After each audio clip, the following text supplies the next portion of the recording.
Hello mga kaibigan! Kung ikaw ay isang estudyanteng naghahanap ng part-time na trabaho para makatulong sa iyong pag-aaral, baka ito na ang sagot sa iyong hinahanap. May isang espesyal na oportunidad na maaaring para sa iyo, ang pagiging isang on-call working student sa Hulo, Mandaluyong City. Sino ba ang kwalipikado para sa trabahong ito? Narito ang mga kailangang katangian. Una, dapat ikaw ay kasalukuyang nag-aaral. Ikalawa, siguraduhing malinis ang iyong record, walang kriminal na kaso, at maayos ang clearance mula sa NBI, pulis, at barangay.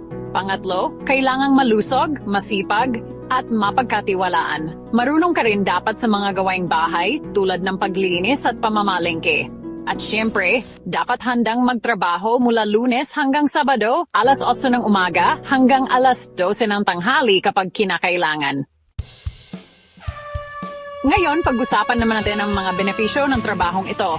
Magtatrabaho ka sa isang ligtas at maayos na condominium. Malapit lang ang palengke at grocery. Walking distance lang. Walang batang alagaan. Isang adult lang ang amo mo at isang cute na asong chihuahua.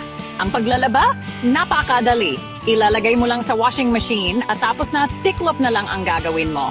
At higit sa lahat, araw-araw ang pasahod.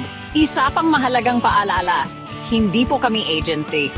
Diretso ang hearing dito, kaya sigurado kang sa amin ka mismo magtatrabaho, kami mismo ang naghahanap ng tauhan.